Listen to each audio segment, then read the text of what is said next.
Hi, my name is Tammy Rose, and this is Concord Days. By the rude bridge that arched the flood, their flag to April's breeze unfurled. Here once the embattled farmers stood and fired the shot heard round the world. That's from Ralph Waldo Emerson's Concord Hymn. And actually today we have some visitors from Lexington. So I would like to introduce Paul O'Shaughnessy and Erica McAvoy. Hi, guys. Hello. Actually, so Erica, let me start with you. Can Okay. you describe your role and the institution that you work for? Yes, I work for the Lexington Historical Society, and I'm the executive director. The Lexington Historical Society operates 3 historic house museums, the Buckman Tavern, Monroe Tavern, and Hancock Clark House, and all of them played a significant role on April 19, 1775. So our museums all tell the story of the battle from a unique perspective. And we also do programming such as lectures and kids summer camp and adult programs all throughout the year, not just during the open spring, summer, and fall months. Very cool. And Paul, can you talk about your connection to Lexington? Okay, well, I grew up here, and then for about 20 years after college, I moved to Newton Upper Falls, but then I came back and I bought my own house from my parents. So I'm once again a resident and been here for about another 20 years. And I'm a board member with the Historical Society. I also am a member and a former commanding officer of His Majesty's 10th Regiment of Foot, which are the soldiers that you see out on Lexington Green every year. And I've played the part of Major Pitcairn, who says nasty things to the rebels, and then when they don't instantly comply, and then somebody fires a shot, all mayhem breaks out on the green. And I did that for quite a few years, about almost 20 years. I did that, and I've handed it over to our new commanding officer, Bob Filatico. But I maintain a good connection here in Lexington. I'm also with the Friends of Minuteman Park, so I'm a board member there, and I get in some acting chops over at a club in Jamaica Plain, where the Footlight Club, which is the oldest community theater in the country. So it keeps me fairly active. I'm also on the Historic Commission here, or Historic Districts Commission, I should say, in Lexington. So I've actually managed to stay reasonably busy during all of this. So, yeah. Well, yeah, so we can actually jump right into like, how are you guys staying active in your, roles as, historians, where you would normally touch base with humans like every single day, especially during the spring, summer, and fall. And suddenly, we're in a whole new world. Right. Well, actually, last spring, in March of 2020, on March 8th, 2020, we had just opened our brand new exhibit called Lex See Her. I'm sorry, that's a new project that sort of spun off of that. It's called Something Must Be Done, Bold Women of Lexington. And that opened on March 8th, 2020, International Women's Day. And the following Friday was when everything shut down. And we had just opened our museum Buckman Tavern on March 7th, the day before. And so we really only got 1 week into the season before everything shut down. And so at that time, we did decide to pivot to a fully remote, but fully functional sort of program series. And we had a virtual Patriots Day. We sort of planned that really quickly in about a month. We had all sorts of programs and events online for people to participate in throughout the Patriots Day weekend, as well as the whole week following. So we actually were able to engage hundreds and hundreds of people from really honestly all around the world. We had people I think we had someone from Australia join us for one of our programs. We had people from California. So we actually were able to engage a lot of folks, probably that we wouldn't have been able to engage with in a normal Patriots Day year. So we actually did really well. And since Patriots Day, we've gone on to do all of our programming virtually throughout 2020 and into 2021. And we have finally opened our museums back up in a normal way. We did try to reopen a bit in 2020. We got some people in between August and September, or August and November, but we're looking forward to a more normal season. It's off to a good start. Yeah.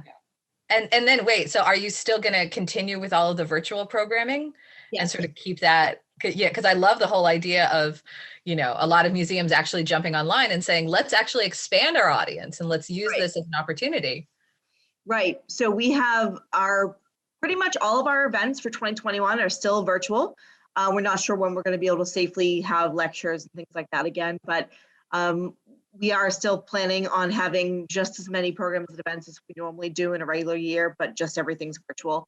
And like you said, it sort of breaks down barriers of, physical ability or geography. There's no block to accessing our programming from, Zoom platform.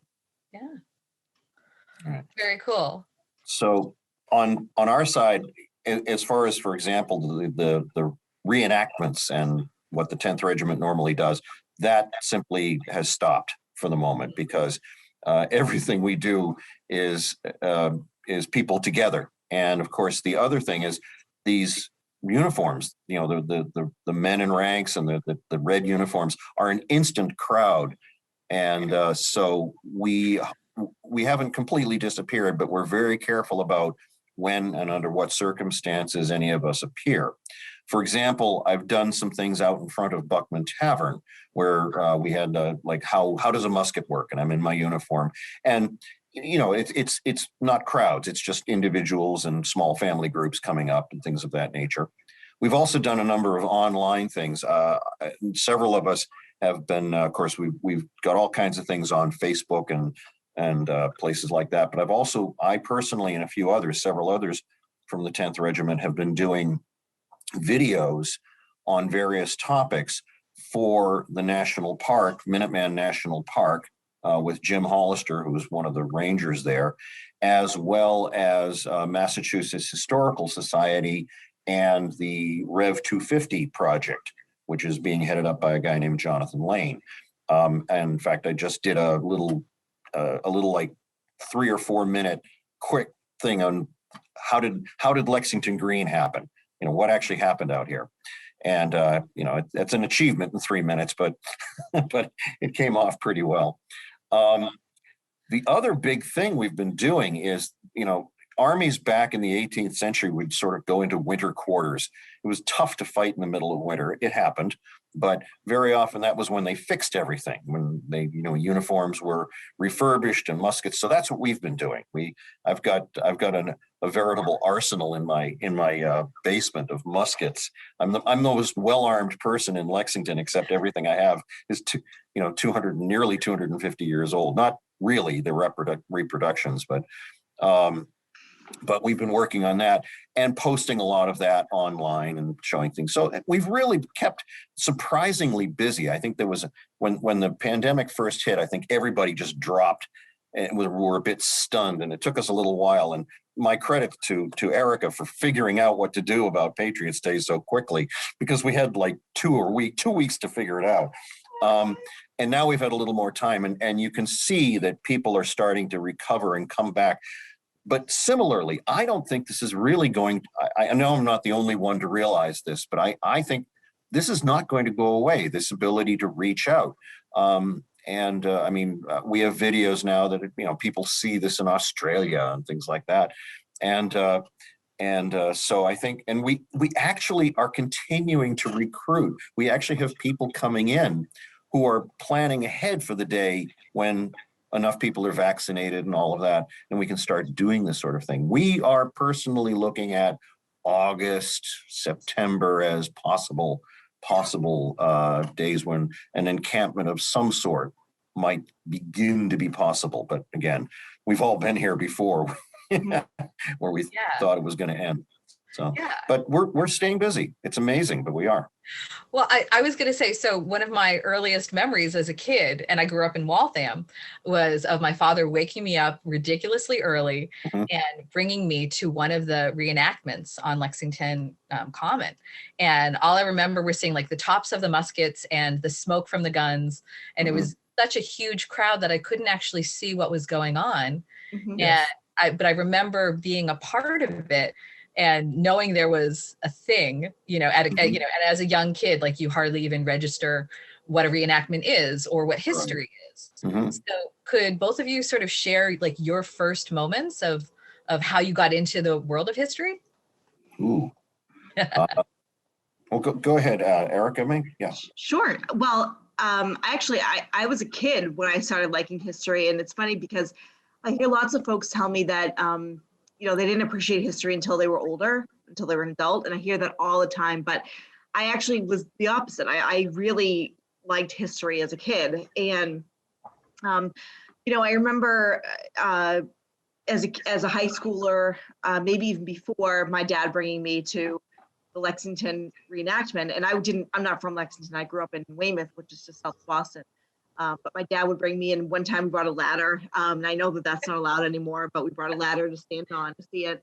And my first, as an undergrad at Salem State College, at the time, Salem State College, I was a history major. And I decided to do an internship at the Old North Church. I eventually was offered an internship at Old North in the education department. And I just had always loved the story of, the two lanterns and Paul Revere and how that whole thing unfolded. And so that really got me into the field was when I had that internship at Old North. And then I worked at Old North as a guide. That was my first job out of college. I worked there as a guide and had a great time teaching people from all over the world about history. So that's how I got into it. Yeah. Similarly, I always have enjoyed history in general. And you'd say, well, growing up in Lexington, of course you did, and all of that. I have to admit that in a classic case of familiarity breeds contempt, I actually did not visit any of the houses. Back when I did not, I lived right in Lexington, but the houses were like, oh yeah, well I can do that anytime, and so it wasn't until somebody suggested that I try out for a job on Lexington Green, and I was probably just beginning high school at the time, as a tour guide, and give that a shot, that I really started to learn about the history of Lexington and the battle and things of that nature. And after a few years of that, I had some money in my pocket, and a few of the other guides and I said, oh, we thought, hey, well, let's go join the Minutemen. And of course, we were teenage boys, and we approached the Lexington Minutemen. And, you have to remember, this is 1970. So, they basically, went, hey, kid, yeah, whatever, kid, go away, Get you in 20 years, kid. Yeah. So we banged around a little bit. And then one day on Lexington Green was this company of red-coated soldiers, and they were from the 10th Regiment of Foot. And they also kind of went, yeah, go away, kid. But we were persistent, and eventually, with our parents' permission and all of that, they let us join. And that was 1972 for me. So my first green was April of 1973. And I rather caught the bug. And it's just amazing to be out there. And I do remember the actual bicentennial 1975 one. And as we marched onto the green, the whole green was covered in about 6 inches of mist. It was one of those mornings, and it hadn't been dissipated yet. It was just right. The sun was just beginning to come up, and it looked just ethereal. It was amazing. And the crowd just disappears. All of those people that you talked about, all those thousands of people, you don't see them. You just see these militiamen in front of you and the orders and all of that. And then the firing breaks out. And yeah, I caught the bug, and I've just stuck with it ever since. And when I moved back into Lexington, I finally said, yeah, I should probably join the Historical Society. So I did. So wait, so I love your description of like the older guys who, and I can imagine that there were a lot of people who were just like, this is our thing, right? And we're reenacting this particular day. But I also think of that day, of it being a larger mix of ages, you know, like the kids from Lexington, like the young farmers and Mhm. Well, if you were in the militia, if you lived in Lexington, and admittedly, if you were male and lived in Lexington, you were obligated to be a member, short of some disability or whatever. You were obligated to be a member of the militia from the age of, I believe, 16 to 60, and the Minutemen, which actually Lexington didn't have, they had a full militia company, but Minutemen were the young unmarried kids that they could basically, didn't have any real ties, and they could turn out real quick and be part of this kind of fast reaction thing that they were creating. But the militia, and so our recreations of these organizations were a little skewed. And your typical British soldier of the time was not a kid. He was maybe in his 30s, 20s or 30s, or even in his 40s. So they were an older bunch. And so you got a pretty good cross section of the society in both of these organizations. In the historical ones, the originals, they were a reflection of their own societies at the time. Ours are a reflection of our own societies. In the 1970s, a group like the 10th Regiment, at least, was largely made up of World War II and Korean War vets. And they were playing Army, and I mean, they were very respectful of the history and all of that and getting everything right. But in many regards, these organizations ran very much like sort of recreated World War II, people saluting like this, and so a lot of that has drifted away as the demographics have changed, and I think we're now much more sort of historically oriented rather than just playing at it. But I have to admit, it's still a heck of a lot of fun, and you get to run around and shoot guns without actually anybody getting hurt or any thing like that. And of course, a lot of people like to come and see it, and it's a real icebreaker for people because they come up and they get to talk to a British soldier, and so but that that's the sort of experience. That's what bit me and got me into this, and then the sustaining thing has always just been the ability to describe history and to get people to understand it, because there's so much facile simplification, and the whole revolution when I was growing up was basically taught along the lines, well, they were really not doing that too much, but a lot of people were getting, Americans good, British bad. And yeah. No, as I was doing research for this, I came across a video of Schoolhouse Rock. Yeah. Like a 3-minute version of like what actually happened, Right. And exactly. And, history, the facts fly in the face of this. I mean, if the British Army were really made up of rather lame-brained, effete snobs, why did the Revolutionary War last 8 years? Right. Right. And because that's not the story that we get, really. Right. Yeah. And so they're really not either the towering monsters or the robotic morons that are often portrayed. They're actually a relatively professional army, and getting that message across. And when you denigrate the British, you also undermine what the militia pulled off that day in April 19th. If it was so easy, well, why did if anybody could do it, right? Right, yeah. Exactly, right. I think that's the most important thing I always think of, to put yourself in the place of the people, the guys that were at Buckman Tavern, and they were going out to the green. You're seeing this, relatively well-trained army coming at you, dressed to the nines, and it must have been extremely intimidating, and extremely scary to think about, what was on the line, what was actually happening there. You're putting it all out and risking everything. So it's literally. Yeah. And I just did a video, not to jump in too much on you, I didn't mean, but I just did a video, one for Mass Historical and the Rev 250, where I described the militiamen in Lexington as running for their lives once this firing began. And then I realized, as I said it, I can't leave that impression. And I said, as you would too. Right. There was no lack of courage out there. Yes. It was simply that, the British Army at the time are the bad boys of the planet, and you don't go up against them just casually, right? Yeah. So Erica, can you maybe walk us through like the historical timeline of April 19th? And especially because you worked at the Old North Church.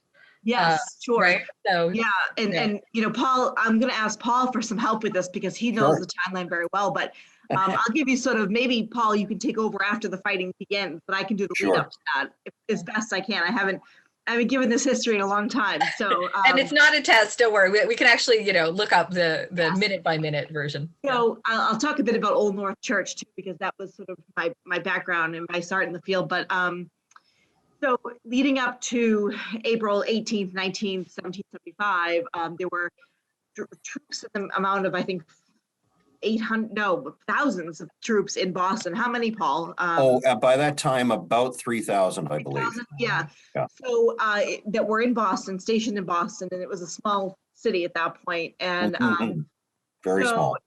Yeah, so what happened was the troops were leaving Boston to go to various points throughout the countryside surrounding the city to take ammunition that belonged basically to the king, belonged to the government, and the colonials had been storing up this ammunition in case something like this came to a head. So they had done this in Salem and in other points throughout the countryside, and it was always, sorry? With Somerville, what is now Somerville. It had always been relatively easy. So in the spring of 1775, word had gotten out through the committee correspondence that they were going to go on to Concord and take the ammunition that was being stored there. So what happened was Revere arranged for riders to leave Boston and to leave Charlestown when this was going to happen. So what they decided upon was that they would give a signal, because at that point, Boston was sort of almost landlocked. It was a peninsula connected to the mainland in Massachusetts only by one narrow strip of land called the Boston Neck. And so in order for the riders to leave, they'd have to go over the neck, which was very dangerous because there were troops there, or they'd have to go across the river to Charlestown and go out that way. So Revere had planned to cross the river to Charlestown, and William Dawes had planned to cross the neck and go that way. Of course, going across the river was a shortcut, but it was also dangerous because it was the HMS Somerset, which was in between Boston and Charlestown. So anyway, they had come up with this signal with the Charlestown militia that if they found out the troops were leaving Boston the waterway across the Back Bay to Cambridge, they would show two lanterns in the Old North Church steeple. If they found out the troops were leaving Boston by the neck, by the land, they would use one. So that's where the line comes in, one if by land, two if by sea. And of course, that wasn't written until the 1860s or 1850s. But so what happens is they find out that the troops were leaving Boston. They had been stationed on Boston Common. They found out the troops were leaving on April 18th. They were found out they were leaving by water. So they shone the two lanterns. Revere himself cut across the Charles River to Charlestown and took off riding that way. So Revere ended up in Lexington at around midnight. He told he went out to meet with Sam Adams and John Hancock, who were staying at the Hancock Clark House, to warn them that the troops were coming out. And at that point, they thought that they were going to arrest Adams and Hancock. They weren't sure what their end game was. So he stopped the Hancock Clark House and warned them, and also warned the folks at Buckman Tavern. The troops were at that point sort of mustering and gathering and just waiting and trying to figure out, what exactly was happening. And then the next morning, of course, the troops came, and I'll let Paul take it from here because he knows that he knows the 19th of April a lot better than I do. Well, and somebody in Hollywood once said that God writes bad theater, but this isn't. I mean, there's, I think of Lexington Green as a pond, and people are throwing stones in from all sides, and these little ripples are heading to the middle, and they just build and build and build, and you can cut it with a knife. First of all, so Captain Parker is told by Revere that, the soldiers are just down the road. They'll be here anytime. You got to clear out now, get your militia out and all of that. So they get out and nothing happens. Nobody shows up. It's like 1 a.m., 2 a.m. British are still down in Cambridge practically at that point. So they were running behind. So Parker begins to send riders down the road, see if he can find this column that's supposed to be heading up this way. And they don't come back. And some of them are still out there looking, but the other reason that some of them don't come back is that they found them, but they were found first by the light infantry of the column that are running a little bit ahead of time. So at the same time, back in the column, they're hearing gunshots, bells. They can see people running through the night. They realize the gig is up. This is supposed to be a secret. So Colonel Francis Smith of the 10th Regiment, who's commanding, turns to Major Pitcairn and he says, take 6 companies of light infantry, your best marchers, and go like the wind and get up to Concord and grab the 2 bridges beyond Concord, which are South Bridge and North Bridge. And of course, we hear about North Bridge later on. So they head off into the night. And it's that group of 6 companies, about 200 men, that run headlong into the militia on Lexington Green. It's dark. It's about 5:30 in the morning. I don't think they see each other terribly well. And you have to remember, the green that we see today has been manicured and flattened. Where the statue stands, I estimate, and this is me talking, but I estimate it was 3 or 4 feet higher than it is now. You can kind of see that in the surrounding landscape. It's all been flattened out. So these 2 are running, they're basically running into each other. They don't see each other until the last minute. And then Major Pitcairn rides forward, and in no uncertain terms, he lines up, about 3 companies line up, about 100 men, and there are about 80 militiamen on the green. What's happened is the last horseman did see the light infantry coming, turned around, gets up with minutes to spare, yells to Captain Parker that the troops are just down the road. Captain Parker has our drummer, Lexington's drummer, Diamond, yes, William Diamond, beat assembly. He can only get about 80 onto the green, and so it's about 80 militiamen and about 100 British soldiers. Pitcairn goes out and, in no uncertain terms, tells Captain Parker and the militia to lay down their arms and disperse, which they don't immediately do. And you have to remember, in their context, there have been things like Salem and other instances where a determined body of men got the British soldiers to basically back off and turn around because they were under orders to not make things worse than they already were. But that has changed. Orders have come down from London, end this now, get it done with. And Smith's been given verbal orders, at least, that if any body of men dare oppose you with force of arms, you will order them to disperse, which we've done, or you will attack them, which is about to happen. And I think in that moment, Parker looks into their eyes and he goes, oh, this is not going to be Salem. They're not turning around. This is going to get very bad very quickly. In that instant, he tries to save the lives of his men. He turns and he tells them to disperse, which only a few of them do. And at that moment, somebody fires a shot. Who? Well, there's some evidence it was some guy behind a stone wall that wasn't even on the green, but the soldiers opened fire. And so this is the opening shots of the revolution, essentially. And in a moment, there's 8 men killed and 10 wounded. And by the time Smith arrives on the scene, the soldiers are all over the place. He's none too pleased. They're supposed to be on their way to Concord to grab the bridges. So I think he has some sharp words for Pitcairn. And they do get everybody back together with a drum roll and they head off to Concord. A rather fateful decision because clearly surprise is lost now. Clearly they're heading into an armed countryside, whipped up by their own clerics and such. And it's not a great situation, but they're like, well, this is what we're going to do, and they keep on going. So they get up to Concord by about 8:30, 8 o'clock, something like that, and they in fact go and occupy the two bridges, and then they start searching around in the town.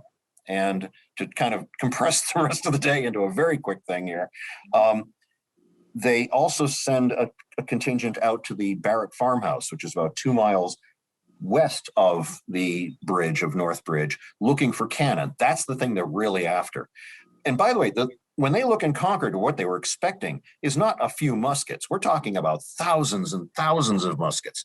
As General Gage puts it, this colony and its neighbors are preparing for war, and they were. And so while that contingent is out at Barrett's farm, the militia companies on Punkatasset Hill see smoke rising out of the town of Concord.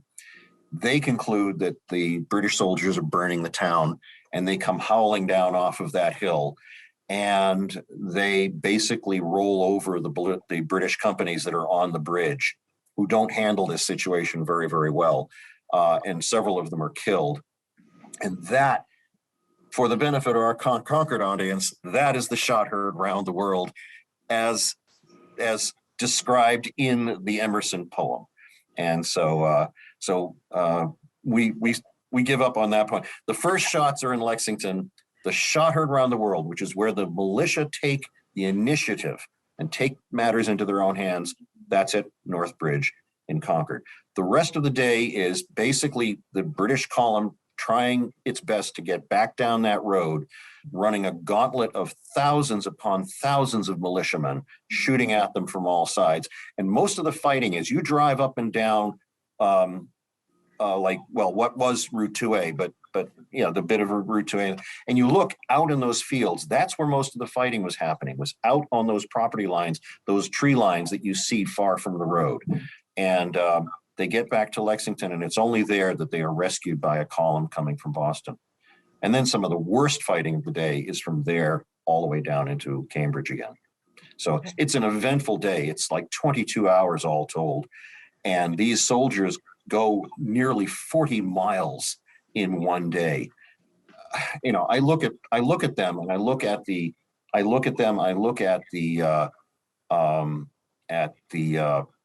militiamen, I look at the British soldiers, and they're just built of kryptonite. I've never seen anything like it. We couldn't do it. I did like 4 or 5 of those miles during the Battle Road 2000 reenactment, maybe 6 or 7, I'm not sure. My feet were on fire. Yeah, because I was going to say, as far as I know, the reenactments happen early in the morning, but then at least from my recollections of previous years, there's a parade, and when it gets into the heavy fighting, it's like let's we've already done the fighting, the significant part of the day, and right. Let's use the rest of the day to just celebrate. No, for us, it's that day has just begun. And we go up to Concord. We do a little, not exactly a reenactment, but a ceremony up in Concord. We also do a mourn arms at the graves of the British soldiers up there. We've got some video of that, then we go and we are in the Concord parade and then the Lexington parade. By the time we get down to St. Bridget's in that direction, in the Lexington parade, you're seeing colors. You've been up for 12 hours because we get up, about 2 a.m. in order to be ready. So it's pretty wild. Yeah, it's quite a day. Yeah. And which we won't be doing this year. So I have to admit, there's a slight piece of me that is not entirely unhappy about that. I get to sleep in a little bit. Exactly. Well, and also the fact that you've been creating all sorts of videos and having all sorts of content, it's like you're helping everybody prepare. And then, yeah. So, and Erica, I don't know if you want to talk about what you have programmed for this year and how you get people to participate from wherever they are. Yeah. So we have lots of things planned. Our programming starts now. I don't know the schedule off the top of my head, but you can go to lexingtonhistory.org/events. It's all laid out. All of our Patriots Day scheduling is on the website. So we start on Saturday before Patriots Day. So that would be Patriots Day is actually April 19th this year. So starting April 17th, which is Saturday through the week. Saturday the 17th, I think, is the day that we have Rachel Rendezvous with Rachel Revere with History at Play, which is a fantastic sort of acting. Judith Calora, I've seen her perform. She's amazing. She's awesome. Yeah, so we've had her for the last few years with different performances. So this year it's Rendezvous with Rachel Revere. Then we have a child who does reenacting. So she's going to be answering some questions for kids. We have a scavenger hunt. We have a Q&A, live Q&A with some reenactors. Paul is probably going to be there. He usually is, although I don't know about this year, but we have a mix between redcoats and militia who participate in that. So they watch what's called First Shot, which I can probably be there. Yeah, probably be there. First Shot, which a video that we produced about 10 years ago, and they do then a Q&A with the reenactors about what it's like to reenact the battle. That scavenger hunt, we have some lectures that week. So yeah, lots of stuff going on. LexingtonHistory.org/events. It's all there on the website. Yeah. And we had sort of, referred to the friendly rivalry between Lexington and Concord about like who really owns the rights to the term of first shot heard around the world and that sort of thing. And I was doing some research and so in 1894, the town of Lexington had tried to make April 19th Lexington Day, across Massachusetts. And then they changed it to, Concord fought back. And so they changed it to Patriots Day. Okay. Right. Yeah. So there was a lot of kind of somewhat silly rivalry over this. It belongs to everybody. And it's actually a bit unfortunate because what the militia pull off that day is that they do something highly cooperative. I mean, right. As Earl Percy, who was one of the British commanders, put it later, he said, anyone who sees them as a I don't remember the exact wording, but a mob is much mistaken. They have men amongst them who know very well what they are about. And I think this belies, the rugged individualism shtick that we're given all the time about this image that every Minuteman just telepathically woke up at the same time, grabbed Grandpa's gun off the mantle and then knew where to go. It's nonsense. You had deep obligations to your town. These towns cooperated with each other. There were committees of safety. There was organization, and nobody questioned it. That this was, some people questioned it because it was disloyal to the king and to the government, but not the concept. These colonies had been run this way since the beginning. And so wait, but you actually bring up a really great point because, the way that we're told this version of history, all of the names sort of get, blanked out, and we have this, amalgam of just like of the soldier, that sort of encased inside of a statue, and that, and there's no specific names, and it's as if everybody in Lexington and Concord and all of Massachusetts were secretly wanting to be, a Minuteman and wanting to fight the British, but there were actually lots of loyalists in the town. Yeah. Yes, there were. There weren't an overwhelming number of them. I think that in New England in particular, loyalists were a rare breed. They were here, no doubt about it, but they were in each town, and there were certain towns that had more than others. Like apparently Middleborough had a lot of, for some reason, and there are places like in Jamaica Plain. There's the Loring Greenough House, which was owned by Joshua Loring, a famous loyalist and a bit of a scoundrel, it seems. But the reason it's the Loring Greenough House is because the Greenoughs took it over when Loring had to evacuate with the rest of the British in 1776.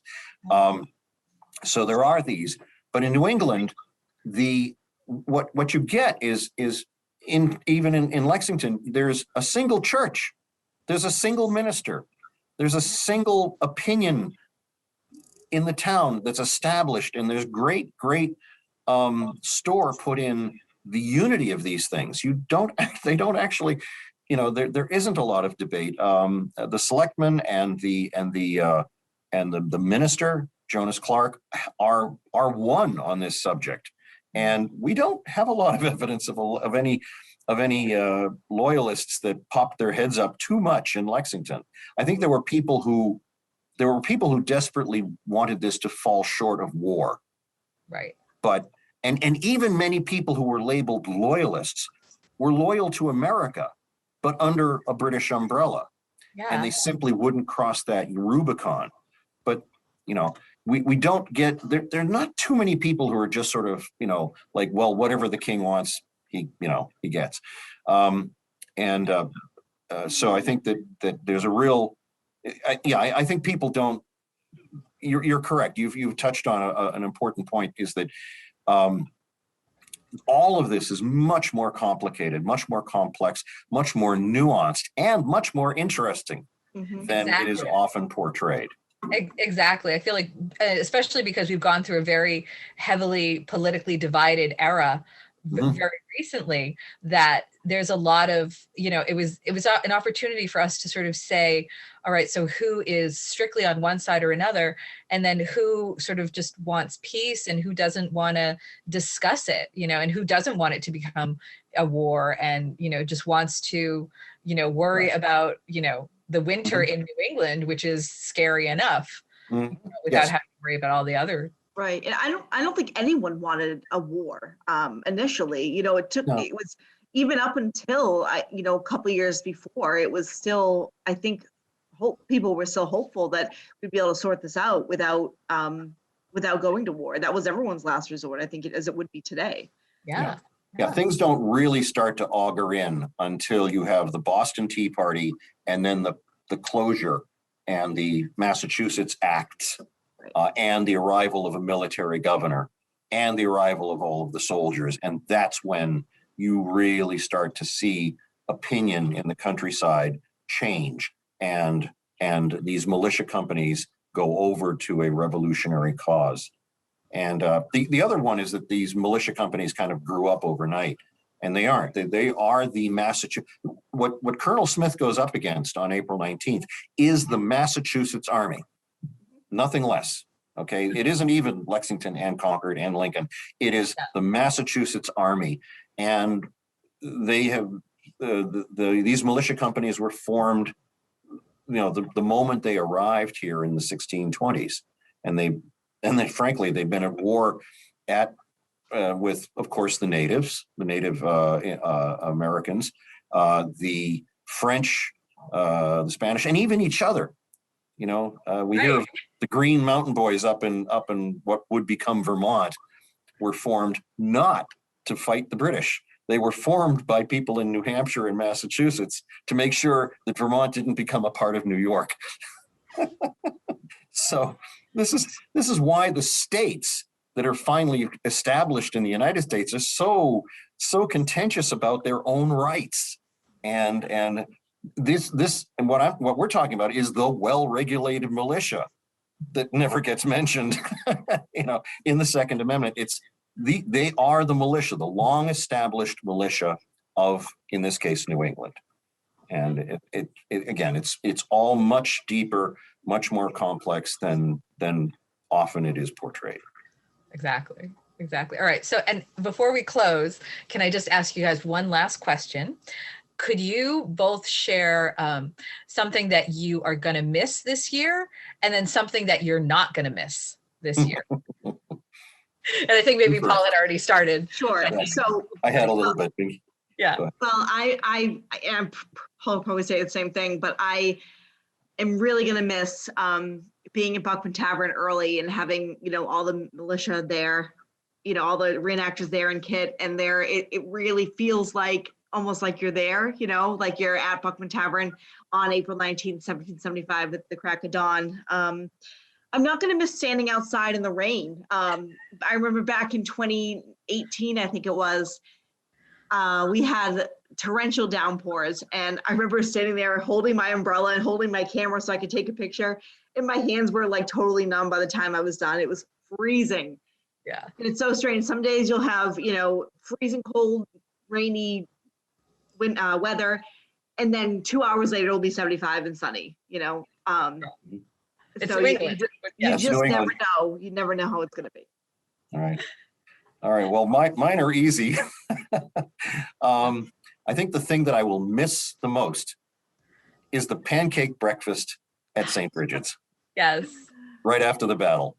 We get to talk to people. I usually participate in a little ceremony over in the old burying ground for the unknown British soldier that's buried there. And then we all go down into the basement at St. Bridget's Church and, down pancakes. And it's one of those things, you just do it every single year, and it's just wonderful and all of that. And civilians can mix with people in uniform, and it's great. Right, exactly. Everybody smells of gunpowder, black powder, and such. And it's your first real coffee in the morning, and things like that. So, because we've been up since about 2:30 or 3, and the little secret, by the way, is that we're all tucked in behind the police station before the battle in Lexington. That's where we hide. So it makes it look like we marched all the way from Boston. But the thing that I think that I will probably not miss is getting up at 2:30 in the morning. I think I'll just sleep in and it'll be just fine. So. Exactly. Well, thank you so much, Erica and Paul, for joining us. This has been so much fun. Yes. A real pleasure. Thank you so much. Yeah. Okay. And happy Patriots Day to everyone. Yeah. You too. I'll have to put in a pitch. Yes. The 10th Regiment, we have a website. Yes. Redcoat.org. So if you want a best seat in the house next year when we can all do it again, look us up. Exactly.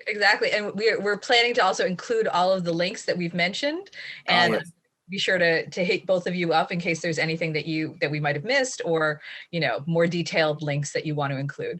Very good. We're always looking for good people to help us in this struggle for North America and bring it back to King George.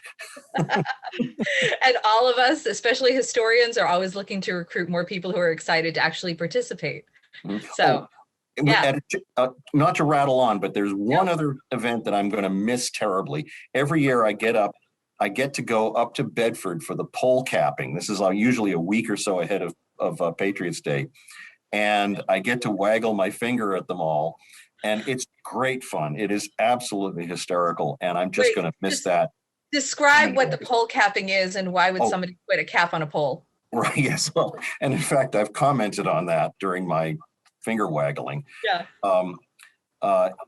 There was a tradition of, and I'm not actually sure where it comes from, but I mean, there's been this long Republican tradition through a lot of British history. And of course, they had a republic for a while under Cromwell. And that thread is what drives a lot of what's going on in New England. And so as things were getting nastier, they would erect liberty poles. These are big, tall logs. And there was a tradition of kids usually shinnying up that and putting a red cap, very similar to what you see in the French Revolution, those sort of red liberty caps, and sticking one on the top. And then it would stay there until it fell off or something. But, but it was sort of and then everybody would go, hurrah. And so they recreate this in Bedford. And just as they get the kid up there, we bust in and do something that never actually happened, but we start, pushing people around and such. And I do remember one year I looked up at this thing and I'm thinking, and I just said what was on my mind. And I said, oh, the great arc of British liberty from Magna Carta to this day, reduced to a stick and a hat. And so I'm the guy they love to hate. But totally in character and actually totally appropriate to history, because absolutely, yes, absolutely. And I give a speech that's usually a mix of some other speeches that were given at the time, so it has all of the authentic words in it. But I'm going to miss that a lot. That's just a great day out, and their pancakes again, or lunch or something. They always feed you. So we'll all have to make our pancakes at home, but think of everybody. Yes. Well, fabulous. And thank you all for enjoying today and enjoying this conversation. Again, I'm very glad that everybody has attended, and we've had such lively stories. And thank you for joining us for Concord Days. A pleasure. Thank you for inviting us.